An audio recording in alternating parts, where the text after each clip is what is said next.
حضرت سیدنا آدم علیہ السلام کے اس دنیا سے جانے کے بعد تقریباً 1200 سال کے بعد حضرت نوح علیہ السلام اللہ رب العزت کی جانب سے یہ وہ پہلے رسول منتخب ہوئے ہیں، رسول بن کر تشریف لائے اس دنیا میں۔ آپ کے آنے سے قبل لوگوں میں حضرت آدم علیہ السلام کی تعلیمات، آپ آدم علیہ السلام کا لایا ہوا دین، آدم علیہ السلام کی شریعت مسخ ہو چکی تھی۔ ایک معبود کو چھوڑ کر لوگ کئی معبود بنا چکے تھے، جن میں قرآن مجید میں قوم نوح کے معبودوں کا ذکر ہے کہ ان کا ایک ود، ایک سوا، یغوث، یعوق اور نصر، یہ ان کے بتوں کے نام ہیں۔ تو بت پرستی ان میں عام ہو گئی تھی۔ یہ بت پرستی ان میں آئی تعظیم کے راستے سے۔ جب اللہ والے اس دنیا سے گزر گئے تو لوگوں میں شیطان نے ایک وسوسہ ڈالا، لوگوں کے دلوں میں ایک بات ڈالی کہ جو اللہ والوں سے آپ حضرات، جن اللہ والوں سے تم ان کی زندگی میں برکت حاصل کرتے تھے، اب وہ تمہارے درمیان نہیں رہے، لہٰذا ان کے مجسمے بنائے جائیں، ان کے مجسمے، ان کے جسم بنائے جائیں مٹی سے، اور ہفتے میں ایک مرتبہ ان کا تم دیدار کر لو، ان کی زیارت کر لو۔ لوگ کرتے رہے، پھر آگے نسل آئی تو انہوں نے تعظیماً جھکنا شروع کیا، پھر اور آگے نسل آئی، وہ سجدے میں گر گئے، پھر نسل آگے بڑھتی رہی، وہ لوگ ان کو معبود سمجھ بیٹھے، جبکہ وہ جو مجسمے تھے وہ پچھلی قوموں کے اللہ والے تھے، وہ ان کی شکل میں، ان کی صورت میں بنائے ہوئے وہ مجسمے تھے۔ اس طرح شیطان نے لوگوں کے دلوں میں بات ڈالی۔ جب جہالت عام ہو گئی اور زمانہ جہالت سے بھرپور ہو گیا، لوگوں کے اندر سمجھنے کی، حق کو جاننے کی اور اللہ رب العزت کے احکام کو اور اللہ رب العزت کی توحید کو سمجھنے کی لوگوں کے اندر صلاحیت ختم ہو گئی، تو شیطان نے لوگوں کو بت پرستی میں مبتلا کر دیا۔ تو اب یہ بت پرستی کو دور کرنے کے لیے اللہ تعالیٰ حضرت نوح علیہ السلام کو دنیا میں پہلا رسول بنا کر بھیجا۔ یہ پہلے رسول ہیں۔ رسول اور نبی، رسول اس ہستی کو کہتے ہیں جو نبی بھی ہو، جو نئی شریعت لے کر آئے، جو پچھلی شریعت کی تکمیل نہ کرتا ہو، اور نبی اس معصوم ذات کو کہتے ہیں جو کوئی نئی شریعت تو نہ لائے بلکہ پچھلے نبی جو شریعت لے کر آئے تھے وہ اسی کو آگے بڑھاتا رہے، اسی کی تبلیغ کرتا رہے، اسی کی اشاعت کرتا رہے، اسی پر وہ خود بھی چلے اور لوگوں کو چلاتا رہے۔ تو انبیاء علیہ السلام کی تعداد 1,24,000 ہے۔ اس میں 313 رسول ہیں جن کی شریعتیں، جو آسمانی شریعت، جو نئی شریعت، ہر ایک کے الگ الگ شریعت تھی، اور باقی کے انبیاء ان 313 انبیاء کی اقتداء کرنے والے تھے۔ یہ تو ایک دوسرے کو انہی 313 انبیاء کی جو شریعت تھی، جو کتابیں تھیں، اسی کے سلسلے کو آگے بڑھانے والے تھے۔ تو نوح علیہ السلام اللہ تعالیٰ نے جب لوگ بت پرستی کا شکار ہو گئے، ایک اللہ کو چھوڑ کر کئی معبود بنا لیے، تو اللہ تعالیٰ حضرت نوح علیہ السلام کو رسول بنا کر بھیجا۔ اِنَّا أَرْسَلْنَا نُوحًا إِلَىٰ قَوْمِهِ أَنْ أَنذِرْ قَوْمَكَ مِنْ قَبْلِ أَنْ يَأْتِيَهُمْ عَذَابٌ أَلِيمٌ۔ اللہ تعالیٰ فرماتے ہیں سورہ نوح میں، اے نوح، ہم نے آپ کو اپنی قوم کی طرف بھیجا ہے اس لیے کہ تم انہیں ڈراؤ اس دن کے آنے سے پہلے جس دن وہ عذاب میں مبتلا کیے جائیں۔ چنانچہ اللہ کا پیغام لے کر نوح علیہ السلام اپنی قوم کے درمیان تشریف فرما ہوئے اور فرمایا، یا قوم انی لکم نذیر مبین، اے میری قوم، اس نادانی سے نکلو، دھوکے سے نکلو کہ عبادت کے لائق، عبادت کے مستحق، عبادت کے سزاوار صرف ایک تنہا اللہ رب العزت کی ذات ہے۔ اللہ کے علاوہ کسی کی عبادت مت کرو. ان اعبدوا اللہ واتقوہ، اللہ کی عبادت کرو. عبادت تو اس وقت کی جاتی ہے جب آدمی ایمان لا چکا، لیکن یہ قوم ابھی ایمان نہیں لائی تو انہیں عبادت کا حکم دیا جا رہا ہے. تو جو ایمان میں داخل نہیں ہوئے ان کی عبادت یہ ہے کہ وہ ایمان میں داخل ہو جائیں. جو توحید کے منکر ہیں ان کی عبادت یہ ہے کہ وہ توحید کو اپنا لیں. تو توحید ہی ان کی عبادت ہے. توحید کو اپناؤ اور میری رسالت کو تسلیم کرو. واتقوا، آپ جب اللہ کی وحدانیت کو اپنا چکو اور میری اس رسالت کو تسلیم کر چکو تو اس کے بعد واتقوہ، اللہ سے ڈرو. جب ایمان میں داخل ہو چکو، اللہ کی وحدانیت اور رسالت کو تسلیم کرنے کے بعد کا جو مرحلہ ہوگا وہ احکامات کی شکل میں ہوگا. اس کے بعد کا جو مرحلہ ہوگا وہ اللہ کی نافرمانیوں سے بچنے کے سلسلے میں ایک مرحلہ ہوگا کہ اب دائرے ایمان میں آ گئے، اللہ کو ماننے والے بن گئے، تو اب اللہ کی ماننا ہے، اللہ کے احکامات کے مطابق اپنی زندگی کو گزارنا ہے اور اللہ کے منع کردہ چیزیں، اللہ نے جن چیزوں کو حرام کیا ہے اس سے بچنا ہے. اس سلسلے میں اللہ سے ڈرو. جب اللہ کا ڈر ہوگا تو پھر اللہ کی اطاعت آسان ہوگی، پھر اللہ کے نافرمانی سے بچنا آسان ہوگا. جب یہ دعوت حضرت نوح علیہ السلام اپنی قوم کے سامنے پیش کیے تو وہ ان کا مذاق اڑانے لگے. وَمَا نَرَاكَ إِلَّا بَشَرٌ مِثْلَنَا، آپ تو ہماری طرح انسان ہیں.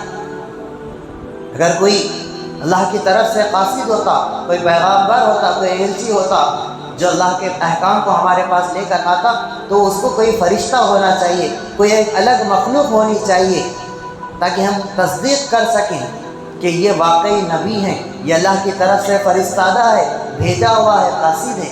ہم آپ کو کیسے نبی مانیں جبکہ آپ تو ہماری طرح ہیں، ہماری طرح ہی کھاتے پیتے ہیں، ہماری طرح ہی بازاروں میں پھرتے ہیں، ہماری طرح ہی آپ کو بشری تقاضے لازم ہوتے ہیں، ہم آپ کو نبی کس طرح مانیں؟ ایک وجہ تو انہوں نے یہ بتائی. دوسری وجہ بتائی اور آپ ہماری طرح ہیں لیکن آپ کے ساتھ جو چلنے والے ہیں وہ بھی کوئی بڑے آدمی نہیں ہیں، وہ بھی قوم کے کوئی عہدیدار، کوئی بڑا عہدہ رکھنے والے، قوم کے کوئی مالدار آدمی نہیں ہیں، بلکہ ہماری قوم کے گھٹیا لوگ جو ہماری قوم میں جن کی رائے کی کوئی حیثیت نہیں ہوتی وہ آپ کے پیچھے چل رہے ہیں. تو ہم آپ کے پیچھے چلیں تو پھر ہماری اس میں توہین ہوگی.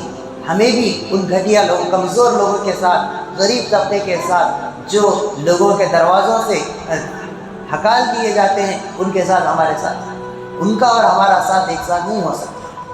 یہ دو وجہ انہوں نے بتائی.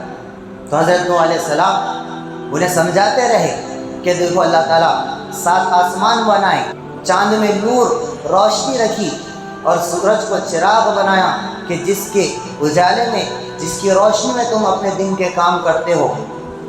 پھر اللہ تعالیٰ نے زمین سے غلہ اگایا، پھر اس غلے سے غذا بنی، غذا سے نطفہ بنا، پھر اس سے انسان بنا، پھر انسان کو زمین میں اللہ تعالیٰ لوٹائیں گے، پھر زمین سے نکالیں گے. اس طرح انہوں نے نصیحت کرتے رہے، سمجھاتے رہے. اور وہ قوم چونکہ دنیاوی مال و متاع کی لالچ تھی، اس وجہ سے انہیں سمجھا کہ دیکھو اگر تم میری رسالت کو تسلیم کرو گے، اللہ کی وحدانیت کو قبول کرو گے تو اللہ تعالیٰ اس کے بدلے میں تمہیں آخرت بھی دے گا اور اس کے ساتھ ساتھ دنیا میں بھی تمہیں عطا کرے گا.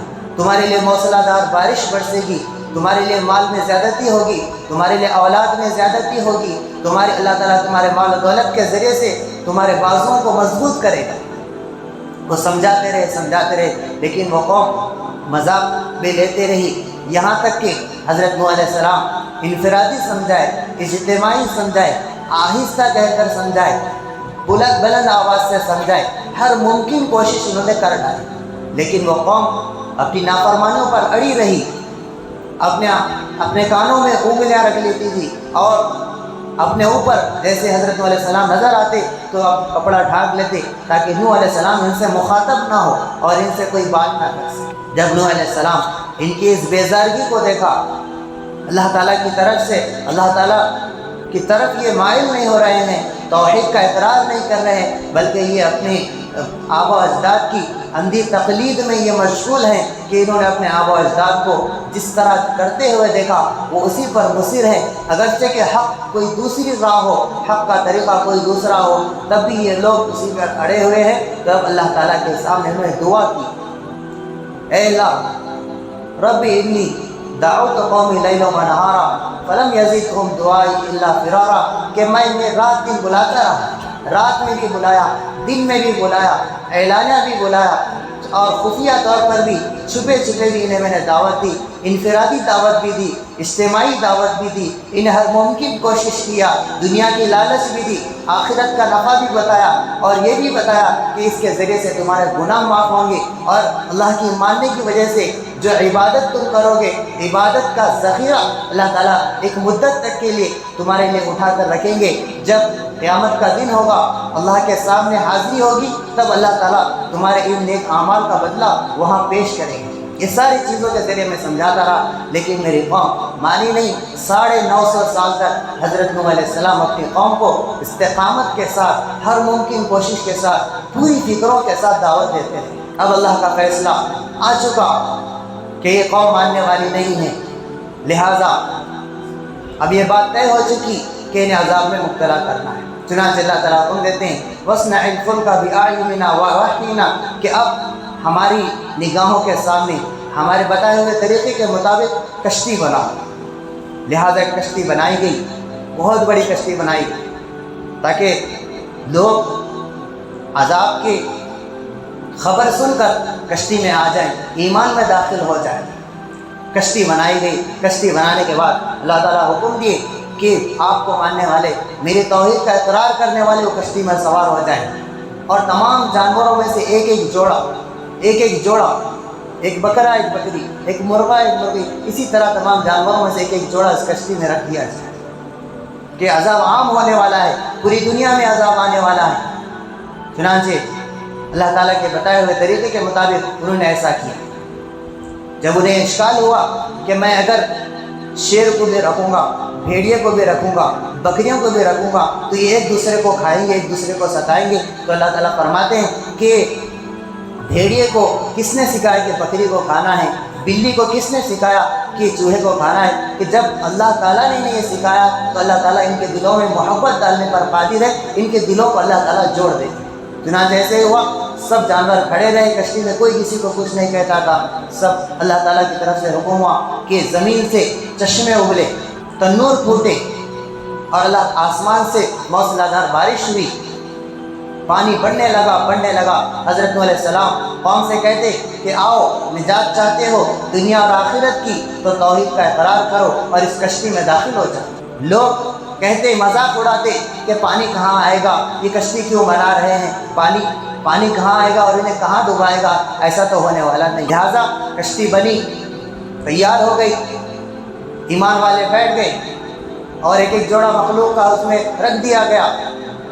اب پانی ابلنے لگا، کشتی اوپر ہونے لگی، موج پہاڑ کی طرح وہ موج میں اٹھنے لگی۔ تو حضرت نوح علیہ السلام کو ان کا ایک بیٹا اہلیہ سے، ان کی کافرہ بیوی سے ایک بیٹا تھا، وہ بھی ایمان نہیں لایا تھا، وہ بھی کافر تھا۔ وہ کہنے لگے یا بنی ارکب معنا، اے بیٹے کشتی میں سوار ہو جا، نجات پا لوں۔ وہ کہنے لگا میں اس پہاڑ میں چڑھ جاؤں گا، اس کا سہارا لوں گا۔ تو حضرت نوح علیہ السلام فرمائے لا عاصم اليوم، آج کوئی بچانے والا نہیں ہے عذاب الہی سے سوائے ایمان لانا اور اس کشتی میں بیٹھ جائے۔ لہٰذا یہ سمجھا رہے تھے کہ ایک موج آئی، وہ ان کے بیٹے کو غرق کر دی۔ اللہ تعالیٰ فرمایا، اللہ تعالیٰ سے وہ دعا کر رہے ہیں کہ اللہ یہ میرے اہل و عیال میں سے ہے، تو اللہ فرما رہے ہیں یہ آپ کے اہل و عیال میں سے نہیں ہیں، آپ کے اہل و عیال میں وہ ہے جو مجھ پر ایمان لائے اور آپ کی رسالت کو تسلیم کرے۔ ایمان جب ہوگا تب رشتے کا اعتبار ہوگا، جب ایمان نہیں ہوگا تو پھر وہ مقابل میں آئے گا تو پھر اس کے لیے عذاب طے ہوگا، اگر وہ جنگ میں آئے تو اس کا وہ قتل کر دیا جائے۔ لہٰذا ساری قوم جب غرق ہو گئی، اللہ تعالیٰ کی طرف سے حکم ہوا کشتی کو کہ کشتی ایک جودی پہاڑ پر، اسرائیل کے قریب ایک پہاڑ پر، بحیرہ میت جس کو کہتے ہیں، وہاں پر رکی۔ پھر اس کے بعد سب کشتی میں سے اترے، اللہ تعالیٰ نے انہیں برکت رکھی، 80-82 لوگ اس میں تھے، سارے لوگوں سے نسلیں نہیں چلی سوائے حضرت نوح علیہ السلام کے 3 بیٹے تھے، حام، سام، یافس، اس سے پھر سے نسل چلی. اس وجہ سے حضرت نوح علیہ السلام کو ابوالبشر اور آدم ثانی کہا جاتا ہے کہ یہ دوسرے آدم ہیں, انہی کے اولاد سے پھر سے دنیا بسی. تو حضرت نوح علیہ السلام کے اس قصے میں یہ بتانا یہ مقصود ہے, یہ عبرتیں ہیں کہ اللہ تعالیٰ کثرت کی بنیاد پر کامیاب نہیں کرتے. حق والے تھوڑے بھی ہوتے ہیں تو اللہ تعالیٰ ان کے لیے کامیابی, ان کے لیے نجات طے کرتے ہیں. اگر باطل پر کئی لوگ جمع ہو جائیں تو اللہ تعالیٰ ان کو ہلاک کرنا, ان کو ختم کرنا اللہ تعالیٰ کے نزدیک ایک مچھر کے مارنے سے بھی زیادہ آسان, ایک چونٹی کے مارنے سے بھی زیادہ آسان, ایک ذرے کو ہوا میں اڑانے سے بھی زیادہ اللہ تعالیٰ کے نزدیک آسان. لہذا ضرورت اس بات کی ہے کہ اللہ رب العزت کی بڑائی کو, اللہ کی قدرت کو سمجھے اور اللہ رب العزت کی اطاعت میں اپنی زندگی کو ڈھکتا ہے. اللہ تعالیٰ سے دعا ہے اللہ تعالیٰ ہم سب کو حضرت نوح علیہ السلام کے قصے سے عبرت لینے کی توفیق نصیب